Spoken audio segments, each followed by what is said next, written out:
say stalling tactic, I mean a pejorative. It is effectively a stalling tactic. Yeah, you're referring to the shutting down the committee travel. Yeah. Well, I think you talking at the clock today. Sure.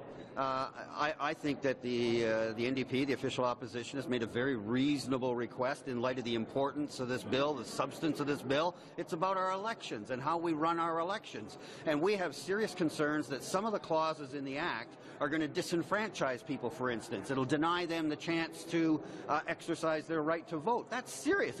You can't have much more removed in terms of your citizenship than your right to vote. Let's find out and hear from the people in their communities that might be affected by this. If the government's point of view prevails, fine. But if the Canadians in those communities' point of view prevails, then there's a push and an argument for changes to the law. So in this case, given the fact that we've got other committees that are traveling all over Canada and the United States so that people can be heard and have input, why would we not do that with our own democratic laws? I mean, it was just 2 years ago we sent the Foreign Affairs Committee to Ukraine to study their democracy. And of course the point was it's important, and we wanted to contribute to the international discussion about the importance of democracy in Ukraine. So we went there, we had a study, we issued a report, and that became part of the international dialogue around improving democracy in Ukraine. And yet, here we are, 2 years later in Canada, fundamentally changing all of the election laws in terms of how we select our government in this country, and the government says there's no need to give people their opportunity to be heard. We reject that. We think Canadians deserve to be heard. This is too important to leave them out of the process. The government said, number one, that there's no need to travel. I just pointed out that we did that for democracy in other countries. Then they said it costs too much money, but we just approved the Transport Committee to travel to 10 cities across Canada and the U.S. The only thing I can conclude is that the government is afraid of Canadians. They're afraid of their own citizens. They're afraid to get outside the nice, safety, secure bubble of Ottawa and go and face people where they live. And we are going to continue to do what we can.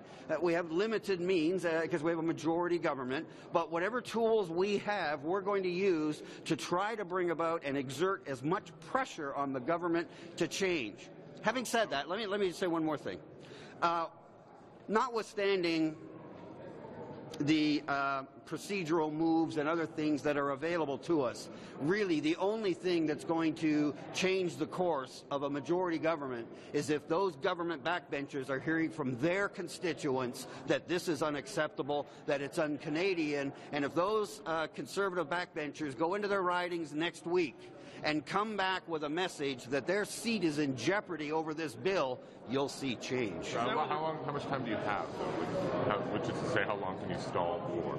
Do you retain the floor at the next committee meeting? I did get an assurance publicly from the chair that at our next meeting we would continue focusing on this motion, that's what will be before the committee, and that I would still have the floor. I have that assurance from the chair of the committee. You could talk about that meeting as well. I have the floor, and I have the right to speak until I'm done speaking at committee. Now, having said that, I did emphasize, and I have everywhere I can, that what we'd rather have is an agreement.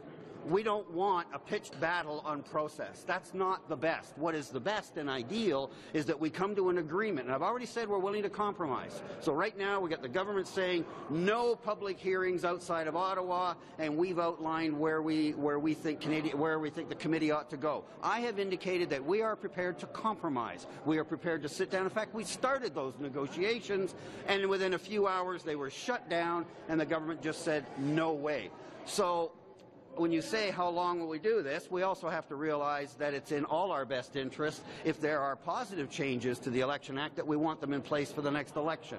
So that's why in our motion, where we called for public hearings across the country in March and April, we also put a clause in there, which the opposition rarely does, that showed when we would start clause by clause. And normally you don't put that in there because it boxes you in. It puts a finite limit. But we're trying to be responsible. We're trying to be reasonable with the government. This is too important to play politics with.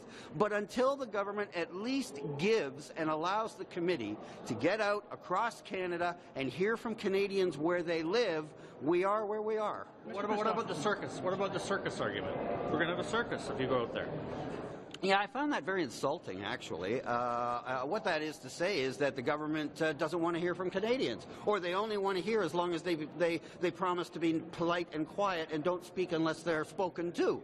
The fact of the matter is that I've been in politics for 30 years, and I've been to hundreds, if not thousands, of meetings where there's protesters outside, Canadians exercising their right to express their political view in a free society.